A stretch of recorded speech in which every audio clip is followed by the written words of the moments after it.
Assalamualaikum warahmatullahi wabarakatuh. Innal hamdalillah nahmaduhu wa nasta'inuhu wa nastaghfiruh wa na'udzu billahi min shururi anfusina wa min sayyiati a'malina. May yahdihillahu fala mudilla lahu wa may yudlil fala hadiyalah. Asyhadu an la ilaha illallah wahdahu la syarika lah wa asyhadu anna Muhammadan abduhu wa rasuluh. Qala Allah ta'ala ya ayyuhalladzina amanu taqullaha haqqa tuqatih wa la tamutunna illa wa antum muslimun. Alhamdulillah, di kesempatan pagi hari ini Allah Subhanahu wa ta'ala masih berkenan memberikan limpahan nikmatnya kepada kita, sehingga di kesempatan pagi hari ini kita bisa kembali meluangkan waktu kita di tengah-tengah kesibukan dunia kita untuk menghadiri apa yang menjadi undangan dari pengurus Al-Furqan Cabang Musuk, yaitu kegiatan santunan anak yatim yang kebetulan di kesempatan pagi hari ini diadakan di Umbul Asri. Tidak lupa sholawat serta salam semoga senantiasa dilimpahkan oleh Allah Subhanahu wa ta'ala kepada Nabi kita Nabiullah Muhammad sallallahu alaihi wasallam, berikut kepada keluarganya dan para sahabat-sahabatnya, dan juga kepada umatnya yang senantiasa istiqomah dalam meniti manhaj beliau sampai nanti di akhir zaman. Jamaah kaum muslimin muslimat arsadani warsadallah. Di suatu kali beliau Rasulullah sallallahu alaihi wasallam beliau pernah bersabda, raghima anfuhu thumma raghima anfuhu thumma raghima anfuhu. Celaka kemudian celakalah kemudian celakalah. Qila ma ya Rasulullah, dikatakan kepada beliau, siapa wahai Rasulullah? Maksudnya siapa orang yang celaka itu? Qala, beliau Rasulullah sallallahu alaihi wasallam mengatakan, man adraka walidayhi indal kibari ahadahuma au kilaihima thumma lam yadkhulil jannah. Orang yang celaka itu kata Rasulullah sallallahu alaihi wasallam yaitu orang atau seorang anak yang menjumpai orang tuanya dalam kondisi sudah lanjut usia atau sudah tua. Entah itu salah satu atau kedua-duanya, kemudian tidak menyebabkan dia si anak tadi masuk jannah. Hadis riwayat Muslim. Dengan kata lain, orang yang akan celaka itu adalah seorang anak yang mereka itu masih bisa berkumpul dengan orang tuanya dan kondisi orang tuanya itu sudah lanjut usia, sudah tua. Tapi si anak tadi tidak bisa berbakti kepada orang tuanya, sehingga keberadaan orang tuanya tadi tidak bisa menjadi wasilah anak tadi bisa masuk jannah. Nah, sekarang saya mau nanya, kenapa kita sekalian sebagai seorang anak kok harus berbakti kepada kedua orang tua kita sekalian? Alasannya apa nih? Kok nada bekti karo wong tua barang ini alasannya apa, Bu? Ya. Yang pertama, kenapa kita sekalian harus berbakti kepada orang tua kita sekalian? Karena berbakti kepada orang tua itu termasuk salah satu perintah Allah Subhanahu wa ta'ala. Allah berfirman di dalam Quran surat Al-Isra, tepatnya di ayat yang ke-23. Allah berfirman di situ, wa qadha rabbuka alla ta'budu illa iyyahu wa bil walidaini ihsana. Dan Tuhanmu telah memerintahkan supaya kamu jangan menyembah selain Dia Allah, dan hendaklah kamu berbuat baik kepada ibu bapakmu dengan sebaik-baiknya. Jadi berbakti kepada orang tua itu menjadi salah satu perintah Allah Subhanahu wa Ta'ala. Yang namanya perintah Allah itu hukumnya wajib, nek mboten ditindakake antut dosa. Jadi kalau kita sekalian sebagai seorang anak kok tidak bisa berbakti kepada orang tua kita sekalian, kita akan mendapatkan dosa. Alasan yang kedua, kenapa kita sekalian harus berbakti kepada orang tua kita sekalian? Karena pengorbanan orang tua kita sekalian terhadap kita atau kepada kita, itu jasanya tidak akan terbayarkan oleh apapun, karena besarnya pengorbanan yang diberikan orang tua kita sekalian kepada kita. Kita simak terlebih dahulu video berikut untuk mereview kembali terkait dengan bagaimana besarnya jasa-jasa orang tua kita sekalian kepada kita sekalian.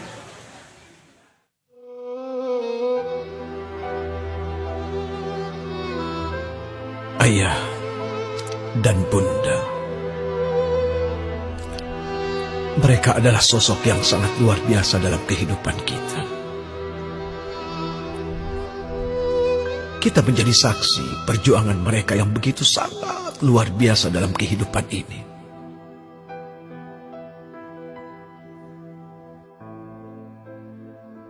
Cucuran keringat yang keluar,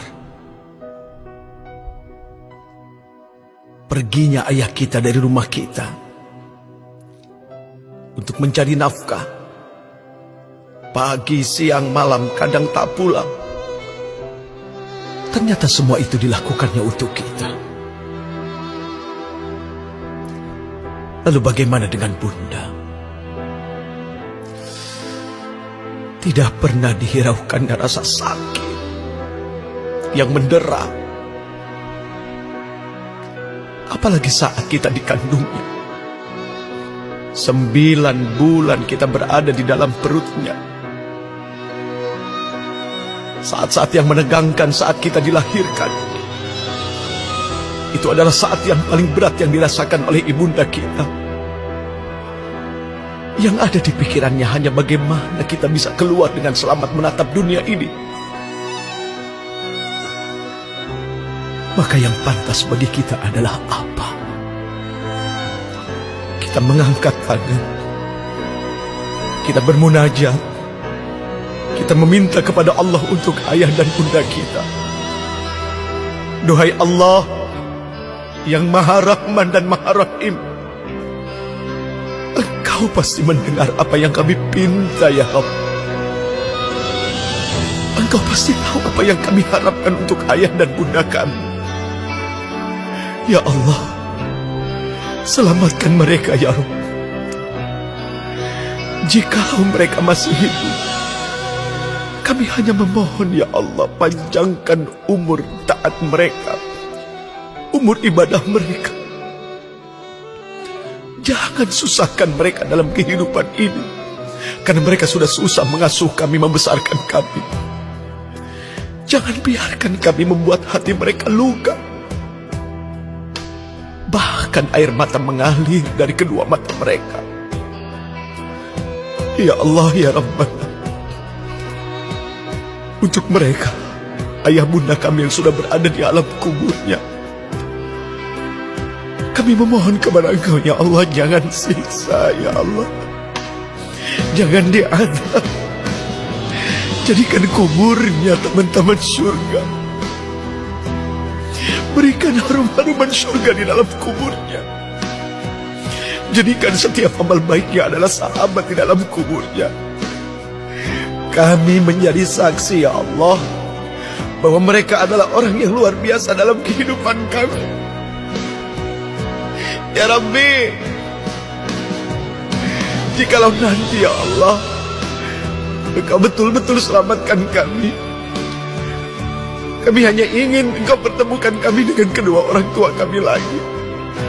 Rindu ya Rabb, rindu hati ini menatap wajahnya, mendengar suaranya, rindu dengan kehangatan pelukannya ya Allah.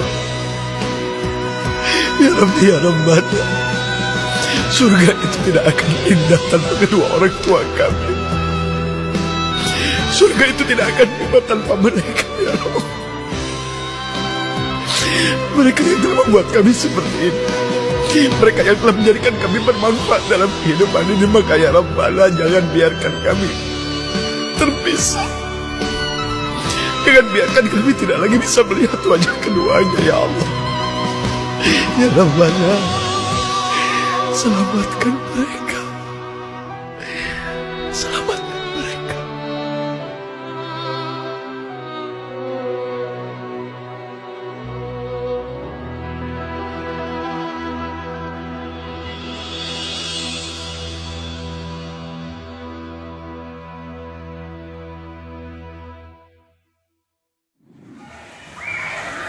Jamaah kaum muslimin muslimat, arsadani wa arsadallah. Dari tayangan video sekilas tadi kita sekalian bisa mereview kembali bagaimana jasa-jasa orang tua kita sekalian, terutama jasa ibu kandung kita sekalian sejak mengandung kita sekalian sampai kita sekalian dewasa. Suatu kali sahabat Ibnu Umar pernah melihat ada seorang laki-laki dari zaman yang dia ketika itu menggendong ibunya sambil tawaf mengelilingi Ka'bah. Lalu orang tersebut berkata kepada Ibnu Umar, "Wahai Ibnu Umar, menurut pendapatmu, apakah aku sudah membalas kebaikan ibu saya?"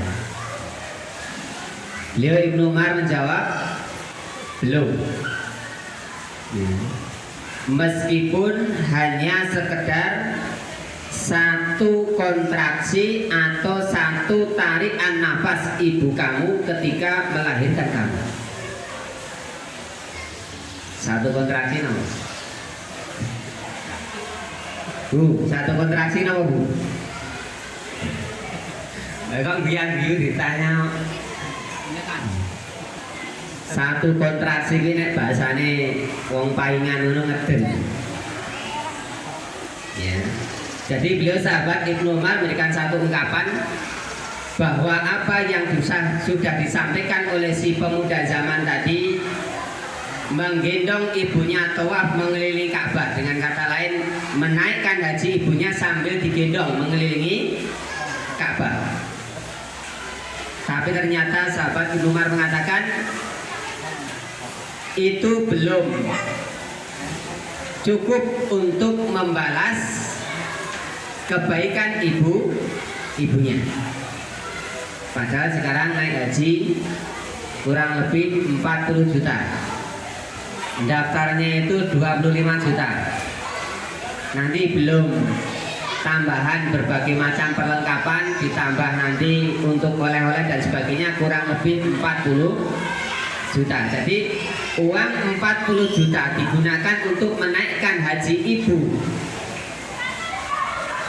Itu jika dibandingkan karo dibandingne karo sing ngeden ning lisan kuwi sing abot sing ngeden ning lisan. Mungkin riyen kayak nglairke sing ngeden kuwi ngene. Nah, kalau mboten tanget bapak-bapak nganti ora dong. Bapak orang ngeden mas nglairke, sing nglairke ibu. Ada yang mungkin sampai 5 sampai 10 kali. Taruhlah itu ketika seorang ibu itu melahirkan anaknya dalam proses persalinan itu yang kontraksi itu sebanyak 10 kali. Kalau dibandingkan dengan naik haji sekali tadi 40 juta berarti 400 juta.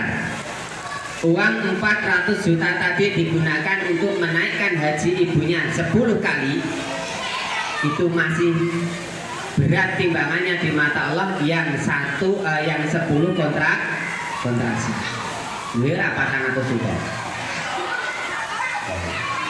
Kisah ini bisa dibaca di dalam kitab Al-Kabair yang ditulis oleh Imam Adzabi. Kemudian kita ingatkan bahwa yang namanya orang tua itu, mereka berkorban untuk anaknya dengan semaksimal mungkin. Apapun dikorbankan. Esok digo awan, awan digo bengi, sirah go sikil, sikil go sirah. Mereka banting tulang, peras keringat untuk menjadikan anak-anak mereka menjadi anak yang sukses. Sehingga ada orang tua yang punya cita-cita, sok nek anakku gede iso kaya bapake, ngarit. Ada ndak? Nggak ada. Kalaulah orang tuanya, bapaknya pada saat ini pekerjaannya ngarit utawa macul ning Tegal, saya yakin orang tuanya tidak punya cita-cita besok anakku nek wis gede iso kaya bapake macul ning Tegal karo ngarit. Paling tidak orang tuanya tadi punya cita-cita iso besok anakku kuwi nek wis gede iso dadi karyawan pabrik rodor sithik. Sing saiki nyambut gawe pabrik, saya yakin punya cita-cita mesti kepengin sok ben kuwi anake dadi wong sing ngumpuli saka pegawai pabrik dadi Pak Guru atau yang lainnya. Saya yakin setiap orang tua mereka punya cita-cita ingin menjadikan anaknya lebih sukses daripada orang tuanya. Makanya orang tua itu mengorbankan semuanya untuk anak-anak mereka. Kita simak lagi video berikut untuk mereview kembali bagaimana jasa-jasa ibu kita sekalian kepada kita sekalian. Ku selalu menyusahkanmu bila ku ingat masa kanak-ku. Ku selalu mengecewakanmu bila ku ingat masa kecilku. Ku selalu menyusahkanmu bila ku ingat masa kanak-ku. Ku selalu mengecewakanmu. Banyak sekali pengorbananmu yang kau berikan padaku, tanpa letih dan tanpa pamrih. Kau berikan semua itu. Engkaulah yang ku kasihi, Engkaulah yang ku rindu. Ku harap kamu takkan ku capai segala cita yang ku inginkan dari diriku, ya Ibu.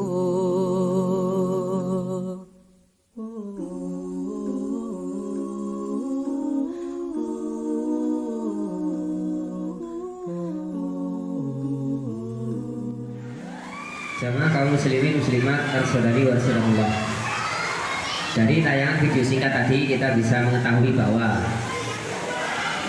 yang namanya ibu itu adalah orang yang paling suka atau sering kali berdusta, tapi jaminannya jannah. Ibu kita sekalian senantiasa berbohong kepada kita sekalian demi menyenangkan hati kita sekalian. Wayah masak lele loro, anake loro, madang kono le. Halo lawoe lele. Lah simbok ora doyan lele, ora simbok ora doyan lele, jane yo doyan. Nggih to. Doyan mboten kira-kira. Iki kowe nek metu lele kersa mboten. Orang tua itu jane yo seneng lele, jane ning gandeng betek-beteke nyenengke anak. Kondo simbok ora seneng lele. Simbok tak lawuh tempe wae. Ngrikalane kita sekalian mbok pilih awak dhewe niku wayah dalu film lilir kok mboke dereng sare kowe ora ngantuk to mbok ora sing mbok urung ngantuk turu le betek-beteke sing mbok kuwi njaga anake gendra dicokotinya nyamuk. Itu pengorbanan orang tua kita sekalian, terutama ibu kandung kita sekalian. Ibu kandung ya beda karo bapak-bapak. Tenan niku pengorbanannya luar biasa. Perjuangan seorang ibu itu untuk anaknya itu luar biasa beratnya. Bapak-bapak mboten saged ngraosake. Kepiye abote piyantun putri menika ngandhek.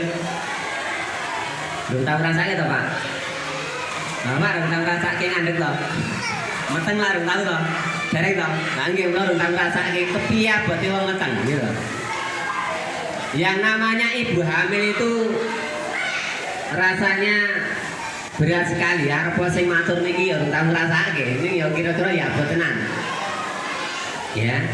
Bayangkan, semakin besar usia kandungannya, semakin berat napa semakin enteng?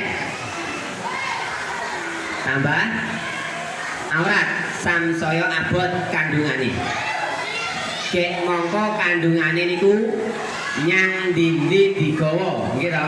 Ten pasar dibeto, rewang dibeto, nang Umbulasri dibeto, nang tilik tangga rumah sakit dibeto, masak dipun beto, siram dipun beto. Mboten enten kok jeneng saleh kesik dilo tak leren. Mboten enten. Mila nek bapak-bapak sekalian itu kepengin ngrasake kepiye abote seorang istri mengandung itu, sekali-kali simulasi Bu nggih. Kali-kali bapak iki goleke boto siji karo goleke rafia. Taleke nggon meteng. Gondal-gandul nyang Tegal kon gawa, golek pasir gawa, nyang pabrik gawa. Oh, sambat niku tenan. Maka jangan sekali-kali kita sekalian itu berani durhaka kepada orang tua kita sekalian, apalagi ibu kita sekalian. Kemudian alasan yang berikutnya, kenapa kita sekalian harus berbakti kepada orang tua kita sekalian? Karena berbakti kepada orang tua itu termasuk salah satu amaliyah ibadah yang paling dicintai oleh Allah Subhanahu wa Ta'ala. Pernah suatu kali sahabat Abdullah bin Mas'ud, dia berkata, An Abi Abdirrahmani Abdillah ibni Mas'udin radhiyallahu anhu qala. Dari Abu Abdirrahman Abdullah bin Mas'ud radhiyallahu anhu, beliau berkata, Sa'altu Nabiyya sallallahu alaihi wasallam.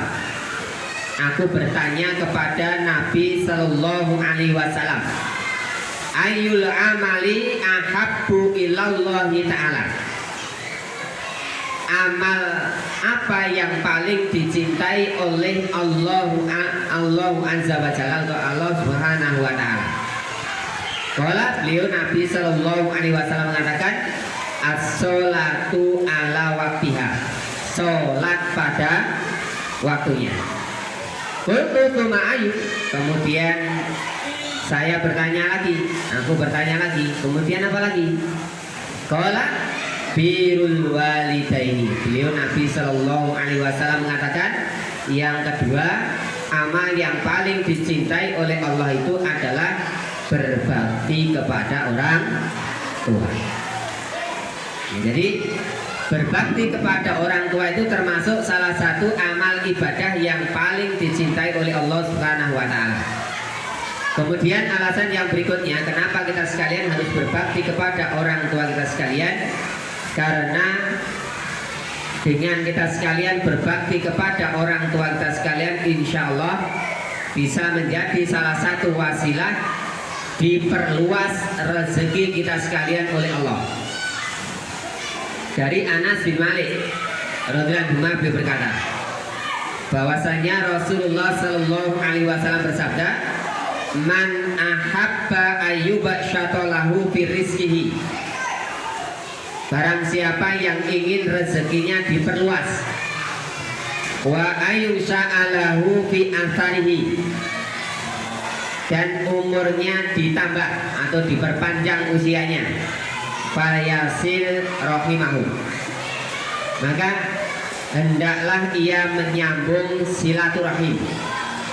Dan berbakti kepada orang tua itu termasuk salah satu bentuk silaturahim yang paling afdal bagi seorang anak kepada orang tuanya. Maka kita sekalian harus berupaya bermuamalah dengan orang tua kita sekalian dengan sebaik-baiknya. Pernah suatu kali ada seorang motivator ekonomi yang beliau berikan satu motivasi kepada para peserta seminar. Beliau mengatakan, jika kalian itu pengen sukses, maka jadikanlah orang tua kalian itu seperti kaisar. Kaisar itu apa? Kaisar itu raja. Dengan kata lain, jika kalian itu pengen sukses, maka jadikanlah orang tua kalian itu seperti raja. Mulyakno wong tua. Karena orang tua kalian sudah menjadikan kalian itu raja di masa kalian itu masih kecil. Ini betul. Ke zaman cilikane awak dhewe kok raja lho. Jaluk apa kok turuti, pengen bakso tukoke. Pengen mie ayam tukoke. Pengen bendungan tukoke. Pengen truk-trukan tukoke. Hampir apa yang kita minta kepada orang tua kita sekalian, hampir semuanya dipenuhi oleh orang tua kita sekalian. Gue ya kaya ratu, seperti raja kita sekalian. Maka sudah sewajarnya, manakala nanti orang tua kita sekalian itu sudah lanjut usia, kita harus berusaha menjadikan dia itu seperti raja, dimulyakake. Jangan justru menambah beban bagi orang tua. Maka kalau ada seseorang yang mungkin dia sudah berusaha berulang kali nyambut gawe ra tau bener, usaha gulung tikar terus, bisa jadi muamalahnya dia dengan orang tuanya itu cacat, bisa jadi dia dengan orang tuanya itu berani, bisa jadi dia durhaka kepada orang tuanya. Jamaah kaum muslimin muslimat arsadani warahmatullah. Nah, setelah kita sekalian mengetahui akan alasan kenapa kita sekalian harus berbakti kepada orang tua kita sekalian, nah sekarang bagaimana cara kita sekalian berbakti kepada orang tua kita sekalian? Pripun carane? Yang pertama,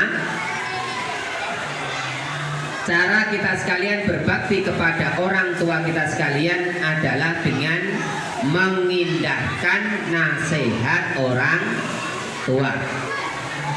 Ngestokake napa ingkang dados dawuhipun piyantun sepuh.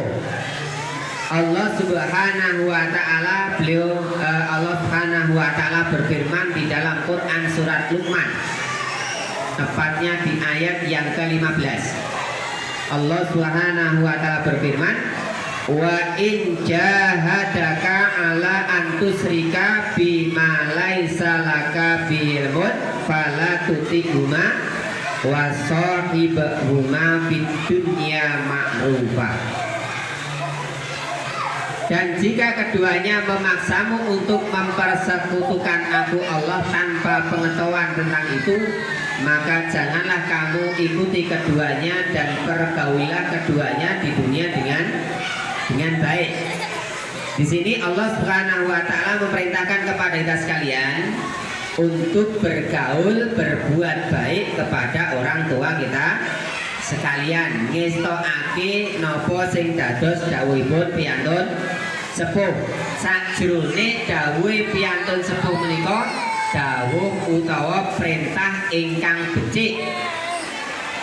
Ning menawi perintahipun menika perintah maksiat, anak menika boten duweni kewajiban nindakake perintah piyantun sepuh. Lako ata fi maksiatillah. Tidak ada ketaatan untuk bermaksiat kepada Allah. Innamat ta'atu bil ma'rufi. Sesungguhnya ketaatan itu hanya dalam melakukan kebaikan. Jadi kalau orang tua itu memerintahkan kepada anaknya, le, bu bapak tukok keciu le, pamane, mangkat boten. Pomo bapak ini kongkon anak le tukok naciu le, mangkat ora? Ajeng ge apa pak? Ayo gue mendem no. Wajib anak tadi tidak mengerjakan perintah orang tua. Tapi kalau perintahnya itu perintah yang baik, seperti ini, le mbok si bu diwangi saisah le, mangkat mboten? Mangkat.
Sama kaum muslimin muslimat arsadani warahmatullah.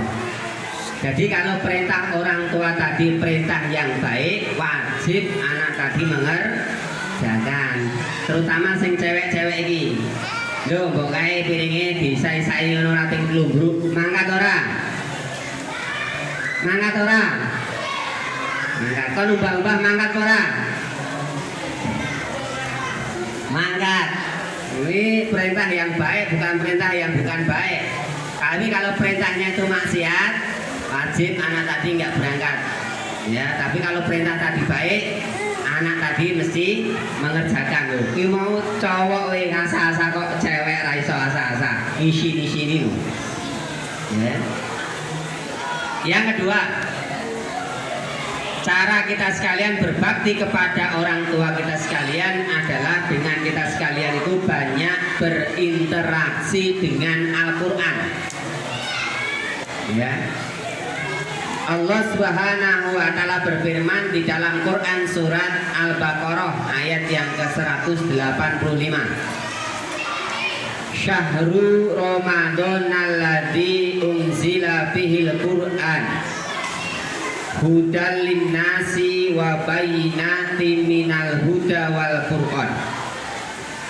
Beberapa hari yang ditentukan itu ialah bulan Ramadan, dilongkas arep poso iki. Bulan yang di dalamnya diturunkan permulaan Al-Quran sebagai bentuk sebagai petunjuk bagi manusia, dan penjelasan mengenai petunjuk itu adanya pembeda antara yang hak dan yang batil. Jadi Al-Quran milik kita sekalian, pedoman kitab suci kita sekalian, sebagai pedoman hidup bagi kita sekalian. Itu kalau kita sekalian mau membaca dan mempelajari isinya Al-Quran. Kalau kita sekalian mau membaca dan mempelajari isinya Al-Quran, insya Allah kita sekalian akan banyak mendapatkan manfaat. Apa diantaranya? Rasulullah Shallallahu Alaihi Wasallam bersabda, Iqra'ul Qur'ana fa innahu ya'ti yaumal qiyamati syafi'an li ashabihi. Bacalah Al-Quran, karena sesungguhnya ia akan datang pada hari kiamat untuk memberikan syafaat kepada pembacanya. Syafaat itu apa? Syafaat itu penolong. Kemudian kalau kita sekalian mampu menjadi penghafal Quran, insya Allah nanti orang tua kita sekalian di hari kiamat akan dipakaikan mahkota yang terangnya, sinarnya melebihi sinarnya matahari. Kita simak dulu nasihat ataupun tausiah dari Ustaz Abi Jaya. Saya tanya pada Anda, kalau Anda bisa menghafal Quran, benar menghafalnya, masuk surga tidak? Kalau Anda tidak tahu masuk atau tidak, bagaimana kita bisa punya motivasi untuk menghafal? Perhatikan, saya katakan kepada Anda, Allah berjanji dalam Al-Quran. Allah berjanji bahwa orang yang benar menghafal Qurannya, benar menghafal, nanti benar itu bisa mengamalkan isinya, benar menghafalnya, maka bukan hanya masuk surga, Allah akan hiasi dia ketika masuk surga dengan perhiasan yang membedakan dengan yang bukan menghafal Quran. Demi Allah saya katakan, berusahalah menghafal Quran, karena Anda akan mendapatkan hal yang berbeda saat Anda masuk surga insya Allah. Janjinya ada di Quran surah ke-35 Fatir ayat ke-33, paling kiri sebelah atas. Jannatu adnin yadkhulunaha. Awas, ada golongan para penghafal Quran yang masuk ke dalam surga Aden. Yang paling indah di dalamnya, awas, lihat baik-baik. Di dalamnya yuhallawna fiha min asawir. Mereka akan dihiasi dengan perhiasan-perhiasan yang sangat indah di dalamnya. Nanti tafsirnya ada di At-Tirmidzi nomor hadis 2915. Ketika seorang penghafal akan diminta naik ke surga, Masya Allah, maka nanti ada firman-Nya mengatakan, waqar. Saat Anda naik ke surga, bacakan bacaan Quranmu yang biasa engkau bacakan saat di dunia. Setiap dibaca, naik. Setiap baca, naik. Tiba-tiba Qurannya mengatakan, ya Allah, lihat baik-baik. Allahumma halli. Ya Allah, sebelum naik dia ke surga, hiasi dulu dia. Bedakan dengan yang bukan penghafal. Fayulbasu ilaihi tajul karamah. Maka dipakaikan di kepalanya mahkota kehormatan. Tayyib. Kemudian dipanggil orang tuanya. Sepanjang dia beriman pada Allah, beramal saleh, maka dipakaikan mahkota di kepala kedua orang tuanya sepanjang dia beriman dan beramal saleh. Dipakaikan oleh anaknya langsung. Ingat baik-baik ya, saat orang tua yang lain yang Anda anggap kadang amalannya biasa, pekerjaannya semacam Anda terlihat kecil dalam pandangan Anda, ternyata boleh jadi dia sedang menyiapkan ahli surga di kehidupan nanti. Jamaah kaum muslimin muslimat harus. Jadi kalau kita sekalian sebagai seorang anak mampu kita sekalian banyak berinteraksi dengan Al-Quran, kita mampu menghafal Al-Quran, insya Allah nanti orang tua kita sekalian di akhirat akan dikenakan mahkota oleh Allah yang sinarnya itu melebihi sinarnya matahari. Nah, terus kepiye Pak Pomoklon niku sing maca Quran niku blekak-bleku entuk ganjaran mboten? Insya Allah dapat pahala. Bagaimana hukum orang yang membaca Quran dengan tahsin dan tajwid yang belum benar dikarenakan ketidaktahuan? Subhanallah jemaah. Orang yang membaca Al-Quran ini ada dua. Kata Nabi alaihissalatu wassalam, al-mahir fil Quran al-Karim ma'as safaratil kiramil barara. Orang yang mahir membaca Al-Quran al-Karim, dia bersama para malaikat Allah, kedudukan malaikat-malaikat utusan-utusan Allah yang mulia. Walladzi yatata'ta' fihi wa huwa syaqqun 'alaihi lahu ajr. Adapun orang yang membaca Al-Qur'an Karim dalam kondisi dia berat membaca umpamanya dzalikal kitabu la, ada orang yang berat membaca Al-Qur'an Karim, dia dapat 2 pahala. Jamaah kaum muslimin muslimat as-salami wa sallallahu. Jadi meskipun kita sekalian baru tahapan dalam belajar Al-Qur'an, kita terbata-bata dalam membaca Al-Qur'an, kita akan mendapatkan 2 buah pahala. Kalau kita sekalian fasih membaca Al-Quran, ya tajwidnya benar, hafalannya banyak, insya Allah nanti akan dikumpulkan bersama malaikat. Maka kita sekalian harus semangat dalam belajar Al-Quran ataupun berinteraksi dengan Al-Quran. Kita simak video semangat Mbak Kakung ini, ya, dalam belajar Al-Quran. Ayo mulai dari Bismillah. Bismillah. Masih belum benar. Ulangi. Bismillah. Salah. Bismillah. Ini si salah baik. Iya, yang betul itu Bismillah. Bismillah. Nah begitu, bukan Bismillah. Terus tadi bacanya di lagu-lagu biar apik justru malah salah. Coba lanjutkan ya. Bismillah. Bismillahirrahmanirrahim. Maksudnya saya baca dulu, terus sampean mengikuti.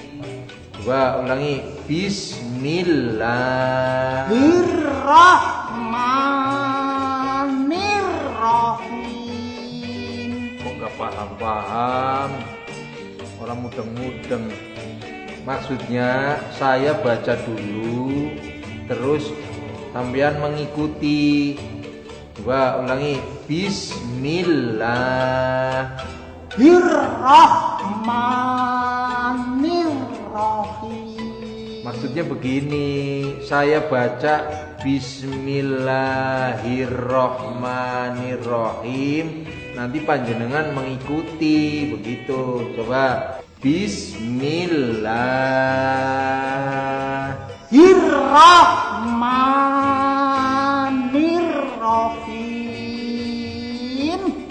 Astagfirullahaladzim. Ya. Ini di bawah nih, nah juga, ya.